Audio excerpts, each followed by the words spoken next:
The atmosphere in the grand hall had turned frosty when I realized they had left me out of the main event, the unveiling of my late husband's legacy. I could have been just another anxious guest, but as I stood in the shadows, watching the festivities unfold, I felt the bitter sting of betrayal settle in the pit of my stomach.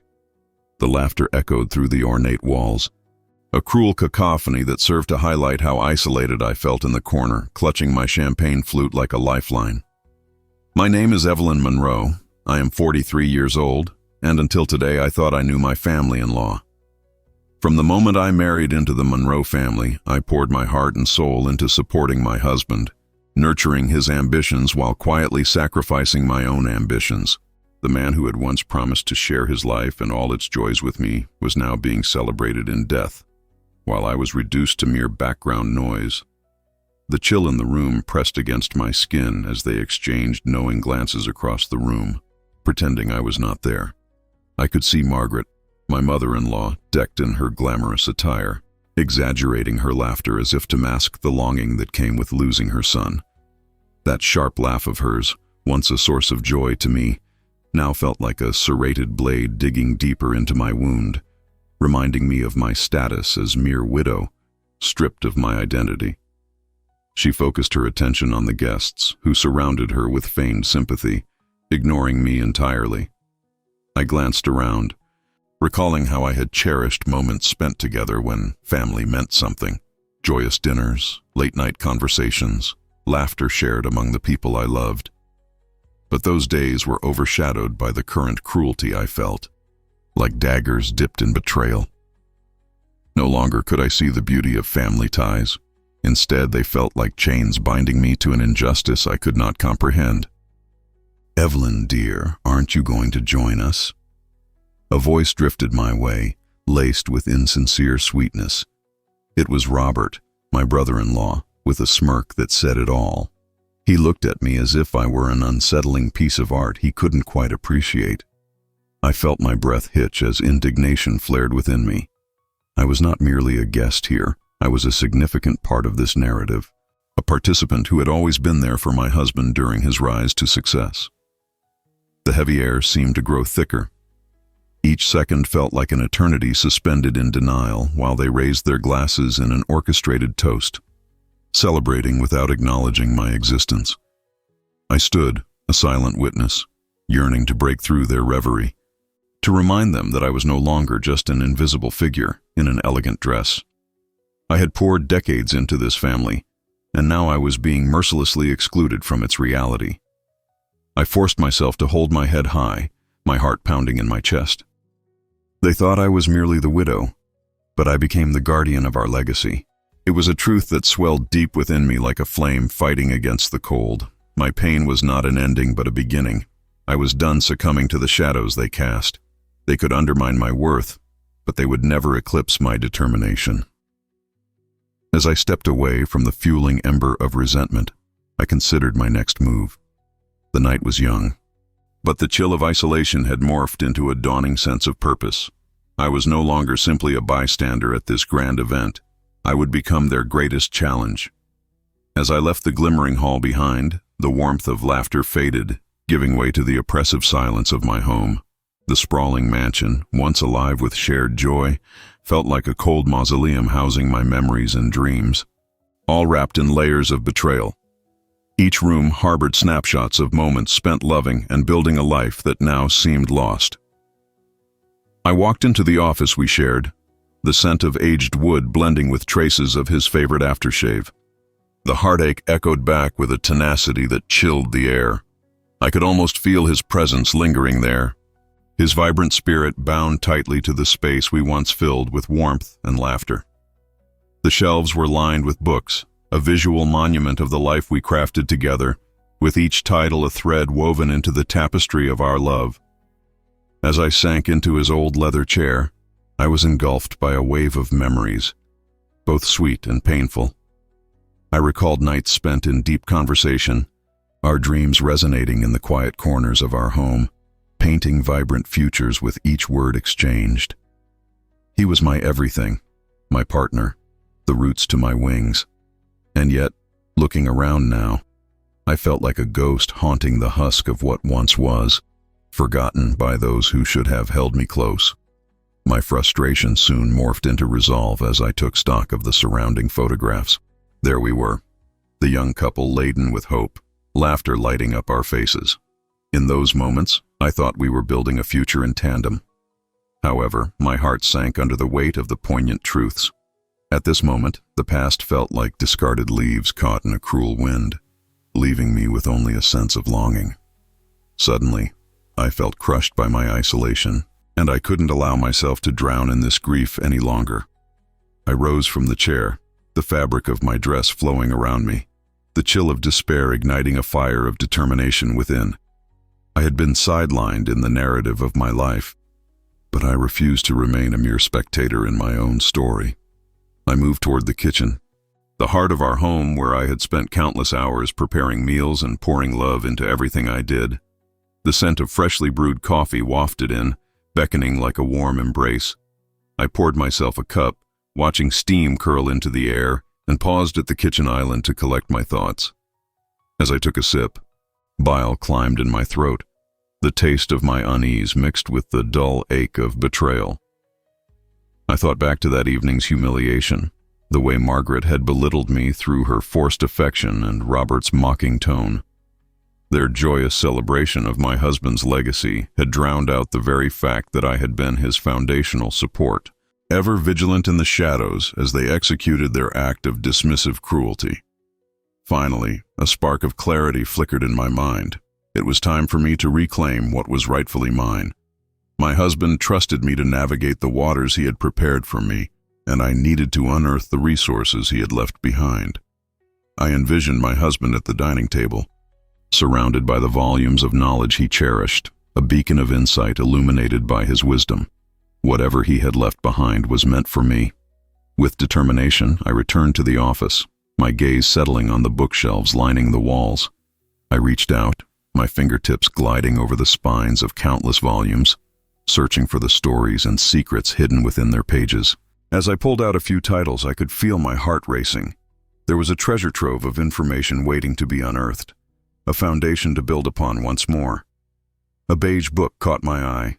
The thick binding was decorated with gold lettering. Family Law and You. I remembered how my husband often referenced its insights during discussions about future planning, how he wrapped legal jargon in tender affection, assuring me that we were partners in this journey. I opened it, revealing a familiar cascade of his handwriting scribbled in the margins, his thoughts and reflections overlaying the printed text. I felt a rush of nostalgia, a tangible connection to the love shared between us. Flipping through pages, I came upon a folded piece of paper tucked within the fold, slightly worn but intact. My pulse quickened in anticipation. Perhaps this was the piece I had been seeking. As I carefully unfolded the paper, my breath caught. It was a photocopy of his will, complete with annotations highlighting certain beneficiaries and properties. I skimmed the details, my heart pounding with every line I read. He had established trust accounts, and in them, my name was inscribed prominently. I was not merely an afterthought. I was designated the primary recipient alongside our son, Andrew. With each detail I absorbed, the weight of despair that had anchored me began to lift, replaced by an exhilarating sense of empowerment.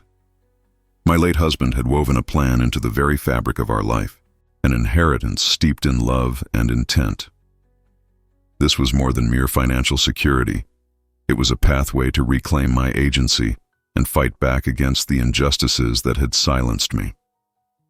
I leaned against the desk, closed my eyes, and took a deep breath.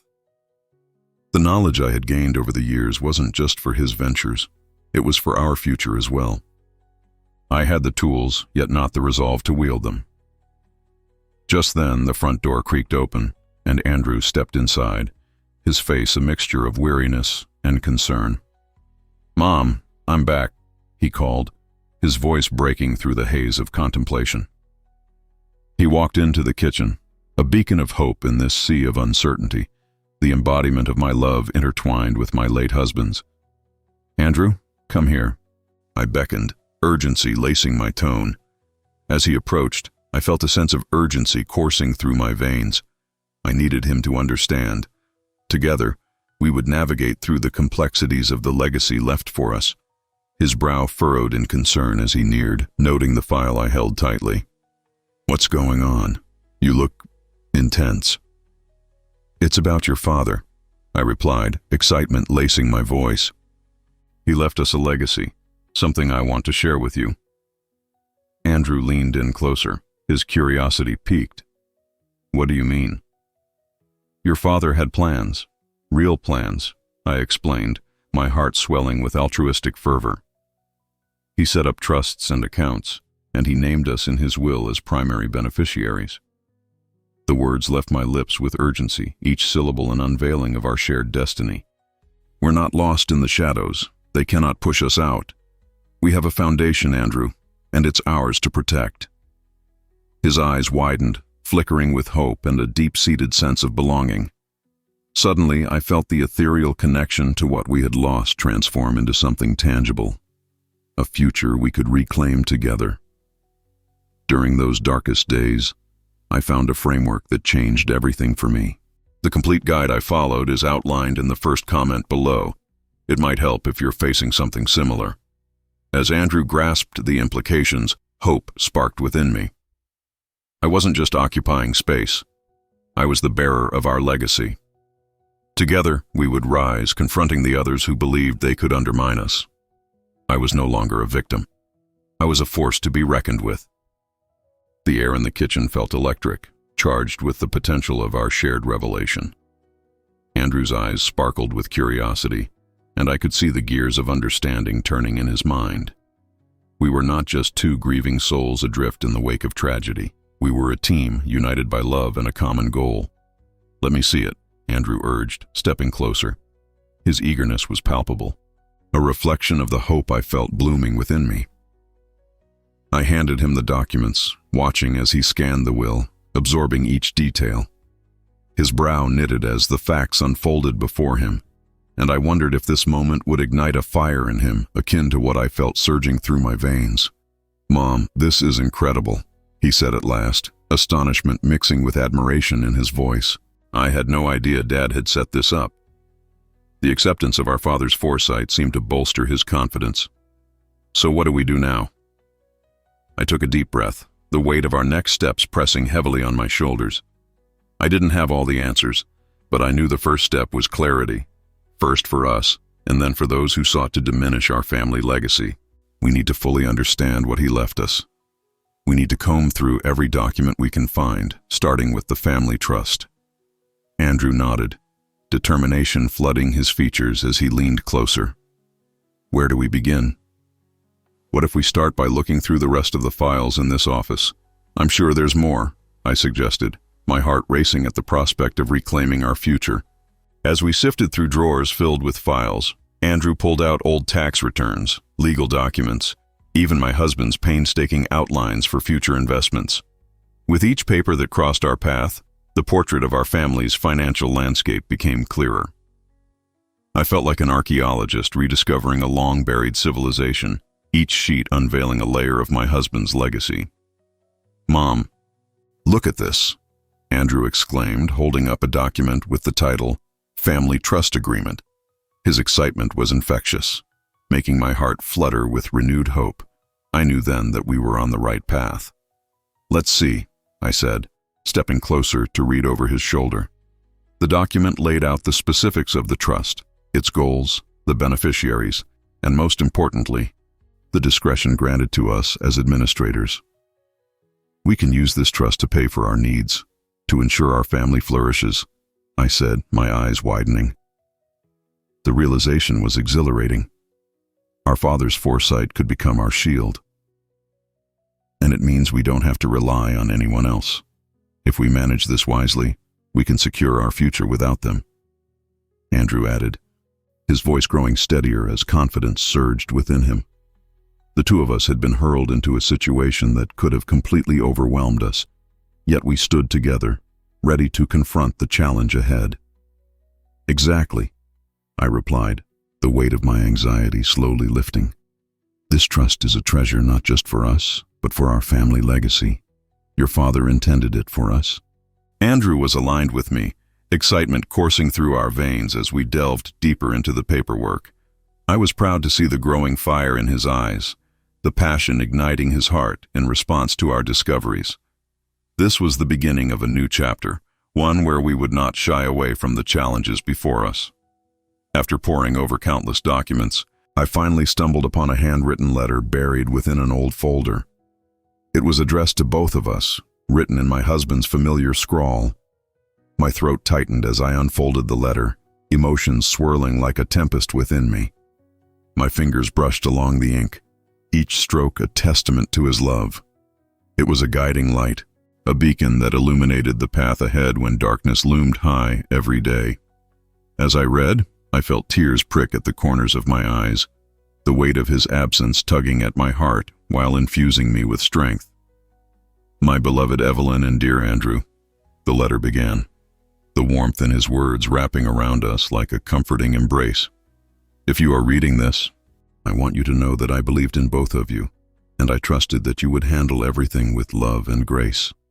I paused, swallowing hard, and glanced at Andrew, who was listening intently, a look of reverence on his face. "I have created this foundation to ensure you thrive together," the letter continued. "You are the guardians of our legacy. Together, I know you will navigate this world, supporting each other and cherishing the bonds that hold you together. Know that you both carry my love always." Fresh tears washed over me, but they held a bittersweet quality, while tears of sorrow mixed with joy, because he would always be with us, embedded in the very fabric of our lives. "He believed in us, Andrew," I said, my voice choked with emotion. "He had faith in us," Andrew echoed, nodding with newfound understanding. "We have to honor that." "Absolutely. It's time we take back what they think they can control," I exclaimed, determination setting my jaw firmly. "Together we'll make decisions that not only secure our future, but also honor your father's wishes." The darkness that had hung over us was beginning to lift, revealing a day of possibilities stretched out before us. I could feel my confidence building, each step we took together fueling the fire necessary to reclaim our lives, our dignity, and our legacy. "Can you help me arrange a meeting with a lawyer?" Andrew asked, a light flickering in his eyes like a match struck against the dark. "Yes. We need their guidance to navigate this properly and understand our legal footing," I agreed, my heart racing with the momentum of possibility cascading around us like a cascading waterfall of light breaking through the fog of uncertainty. I envisioned the next steps clearly now. We would gather our documents, meet with an attorney to explore our options, and begin laying the groundwork for the future we so desperately wanted. Freeing ourselves from the invisible chains that threatened to bind us to Margaret and Robert's mockery was no longer a dream, it would be our reality. With renewed purpose, we shared our plans for the following day. "Mom, I can't believe this is really happening," Andrew said, eyes sparkling with determination. "We're going to take our lives back." I smiled softly, warmth flooding my heart. "Yes, Andrew, we are. This is just the beginning." During those darkest days, I found a framework that changed everything for me. The complete guide I followed is outlined in the first comment below. It might help if you're facing something similar. Together, hand in hand, we stood on the precipice of reclaiming our identity, our past, and our legacy. No longer would we be mere shadows in someone else's dialogue.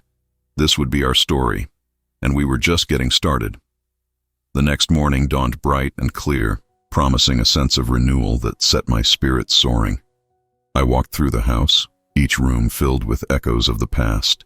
But today they felt more like stepping stones toward a future we would shape. Andrew and I had made a plan, and it felt more solid than any foundation I had ever built. After breakfast, Andrew headed off to school, his enthusiasm infectious. I felt a mixture of nerves and excitement bubbling in my chest. I needed to move swiftly. The sooner we met with an attorney, the sooner we could begin taking back our lives. I gathered all the documents from the previous day, laying them out on the kitchen table, a makeshift command center for our operations. The will, trust agreement, and various financial statements lay neatly stacked, and as I organized them, my heart raced.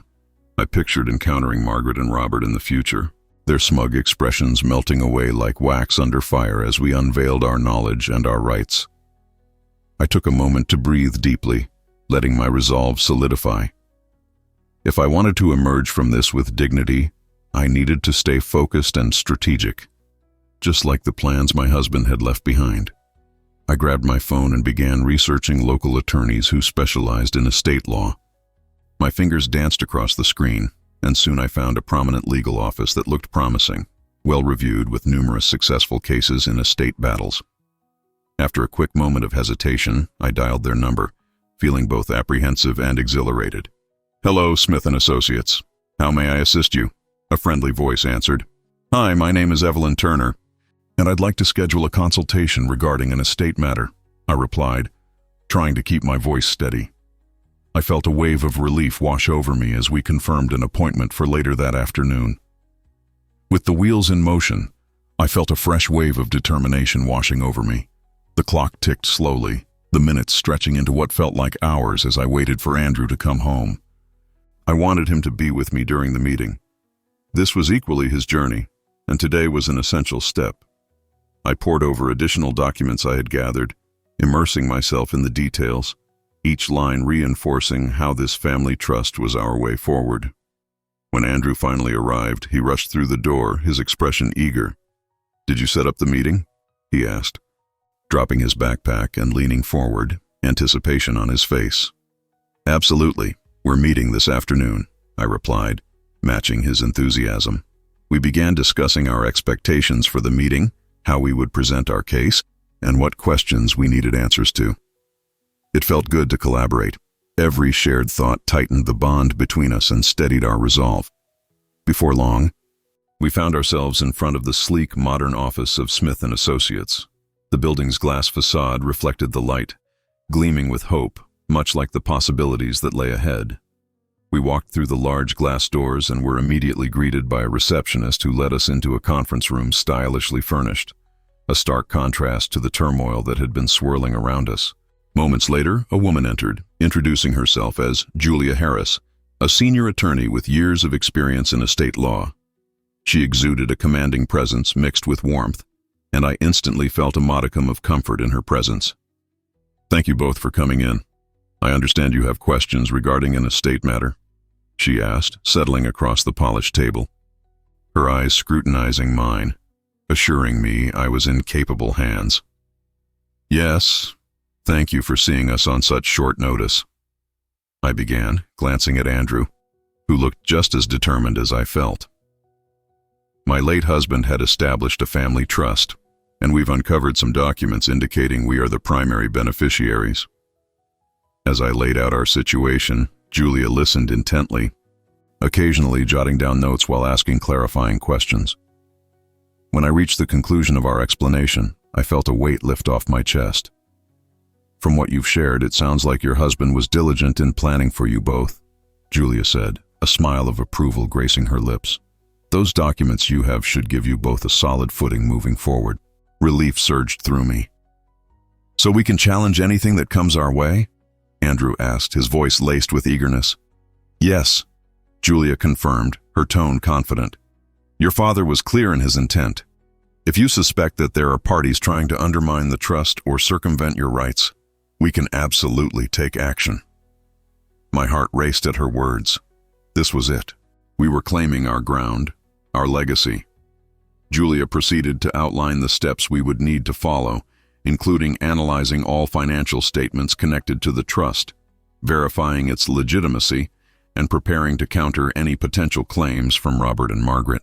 Each detail illuminated the path ahead, making the darkness of the past feel more like a distant memory rather than a looming threat.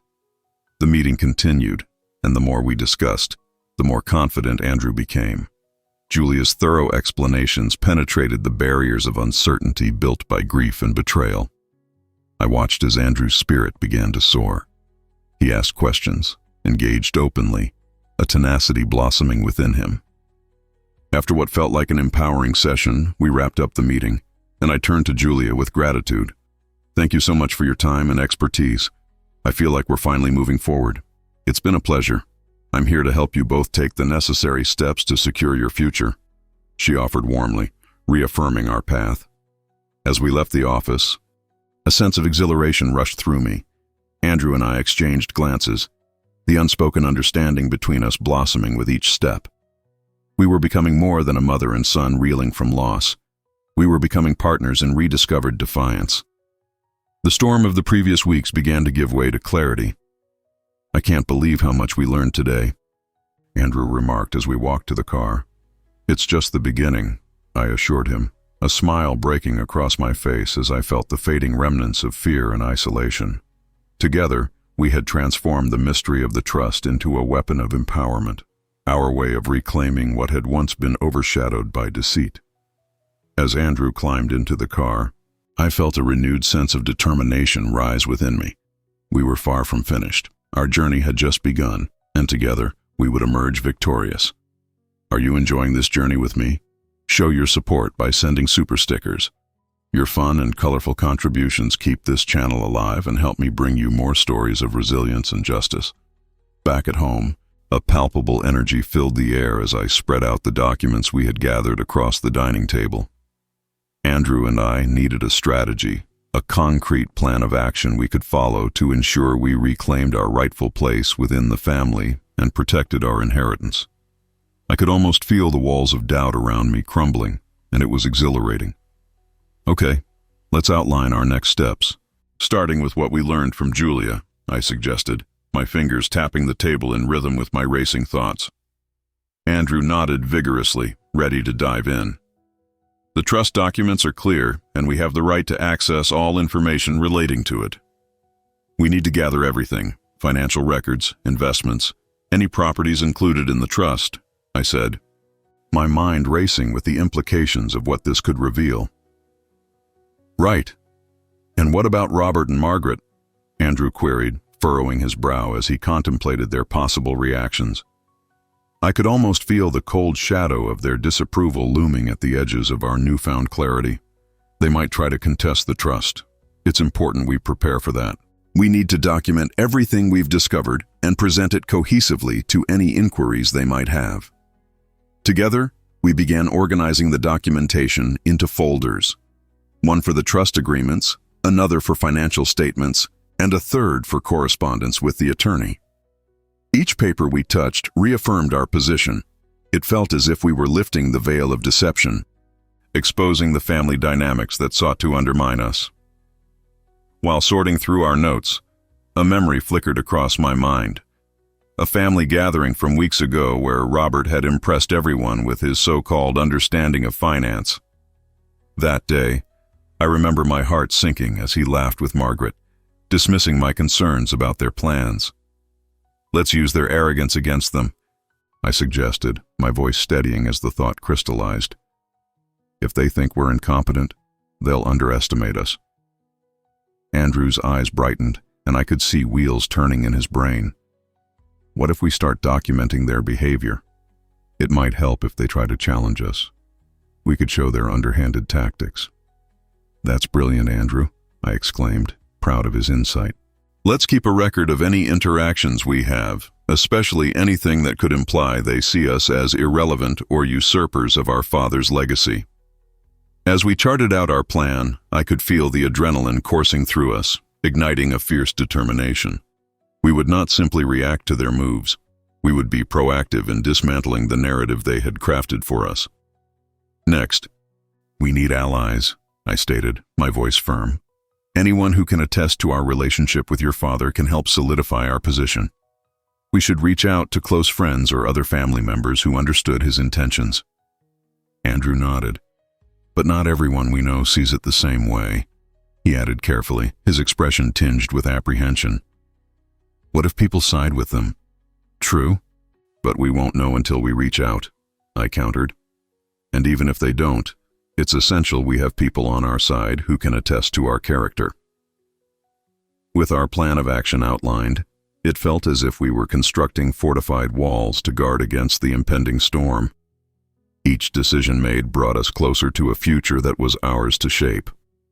As the day wore on, we made calls to friends and family members, seeking insight and support. Some conversations were filled with understanding and empathy, while others left me feeling more isolated than ever. I realized how deep the roots of Robert and Margaret's influence ran. It was easy for people to believe their narrative when so much had been left unsaid for so long. Yet with every supportive voice on the line, my resolve grew stronger. I could feel a shift happening. Andrew and I were creating a new narrative, one rooted in truth and resilience rather than the deception that had attempted to cloak us. That evening, as I looked over the notes from our calls, an idea sparked. Andrew, what if we document everything? Conversations can shift and blur, but if we maintain an objective record, we have proof of our stance. That makes sense, he replied thoughtfully.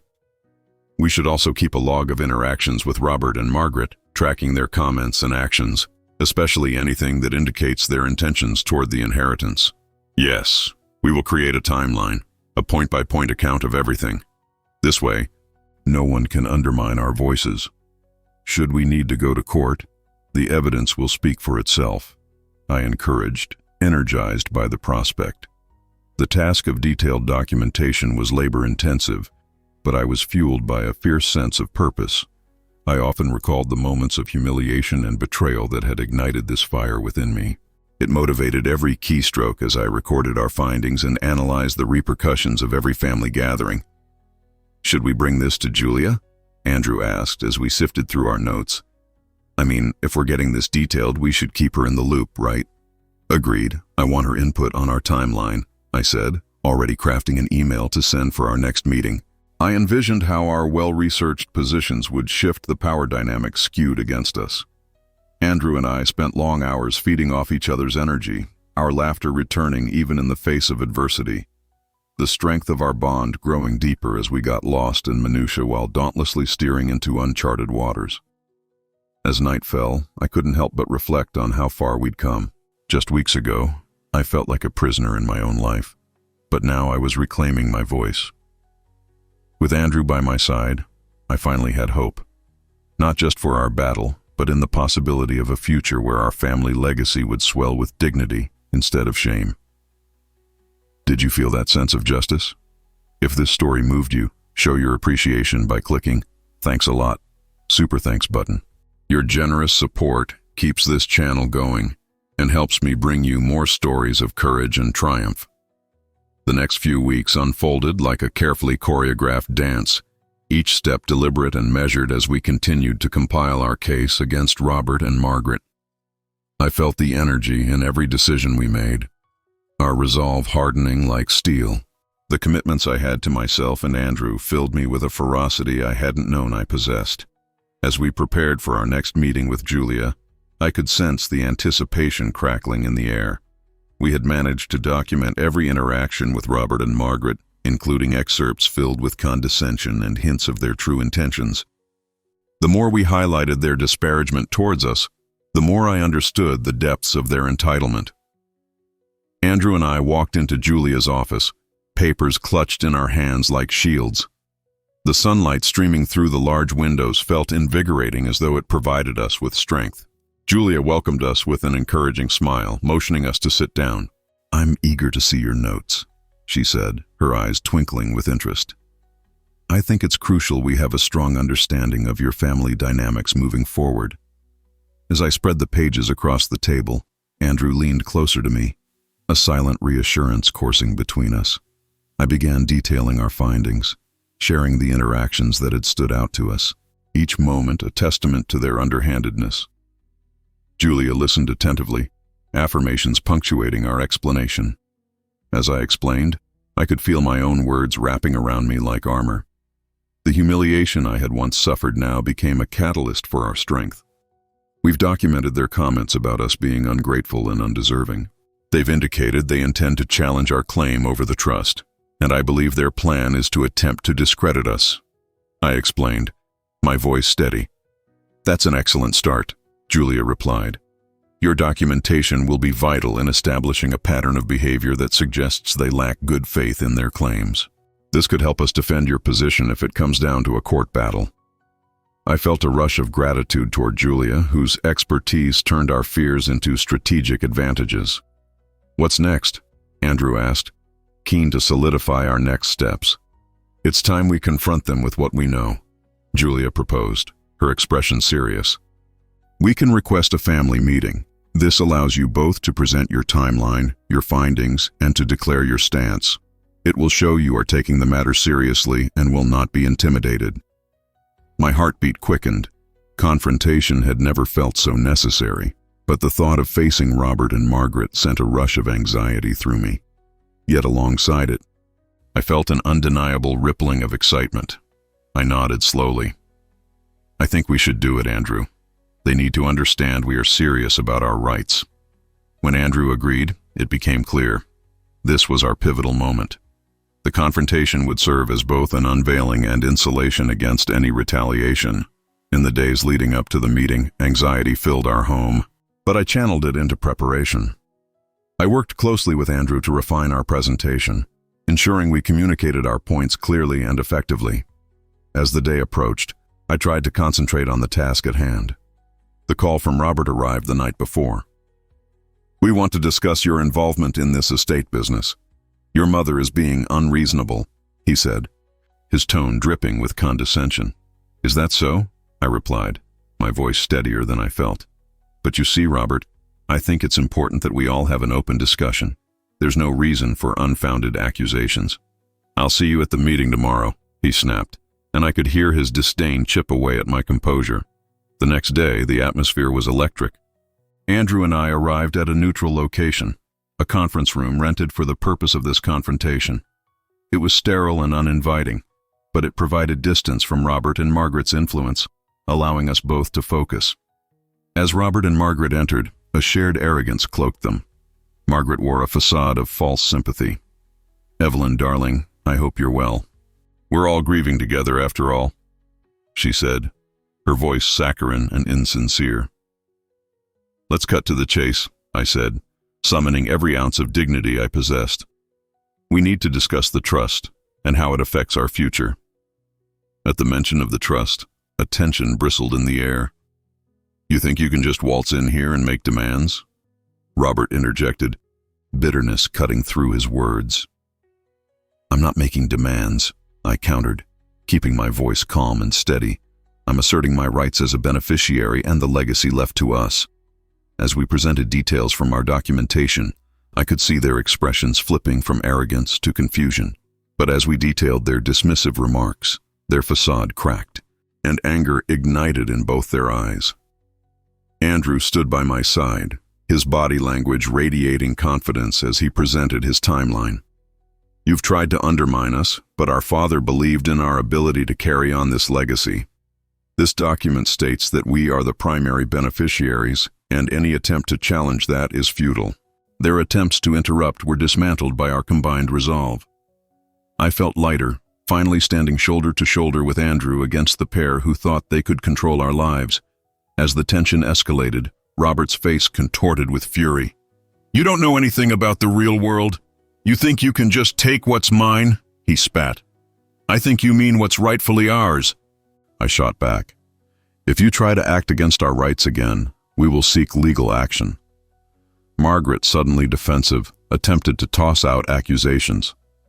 You two are being ridiculous. You've known nothing but a life of privilege. We've worked hard for everything. That's where you're wrong, Andrew said, stepping forward. Our parents worked hard. You've merely taken advantage of their kindness. Finally, we saw their defenses begin to crumble, the truth of our documentation weighing against their lies. I could feel our collective power shift, the balance of control tipping in our favor. With their laughter dissolving into uncertain glances, I seized the moment. This is not just about the money. This is about respect and the integrity of our family's legacy. As we backed them into a corner with the truth, I felt a rush of exhilaration. Robert and Margaret had spent too long dominating with their arrogance, and now we stood tall, united. As we concluded the meeting, I looked at Andrew, whose confidence radiated like light.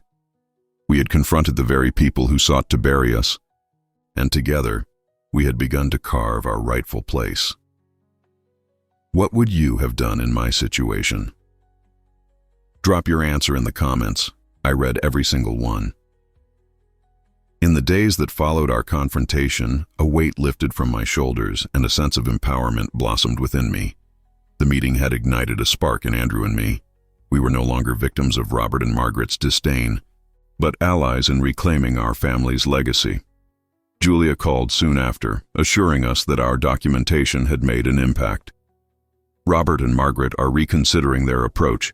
You've asserted your rights effectively, she confirmed, her optimism energizing us. Thank you, I said, my heart swelling with gratitude. Julia had been instrumental in our journey, guiding us toward a path filled with resilience and confidence. With each passing day, Andrew and I filled our time with activities that reminded us of our bond rather than the pain associated with our past. We began to frequent the botanical gardens my husband adored, laughing in the glorious sun, stirring feelings of warmth and hope. One afternoon, while sipping lemonade on the patio, Andrew looked at me thoughtfully. Mom, what if we honored Dad in a special way? He would love to see how strong we are now. His idea ignited a fire in me. We could create a scholarship in his name, I suggested, imagining how it would support students pursuing their dreams, just like he had encouraged us. That's fantastic, Andrew exclaimed. It would be our way of carrying on his spirit. The concept took root, and we devoted time to developing the scholarship's details. Each plan reaffirmed our desire to give back rather than linger in the past. As we structured the goals of the scholarship, I began to feel a lightness in my heart. When I shared our intentions with close friends, their support was unwavering. They rallied around us, reinforcing our belief that adversity could be transformed into something beautiful.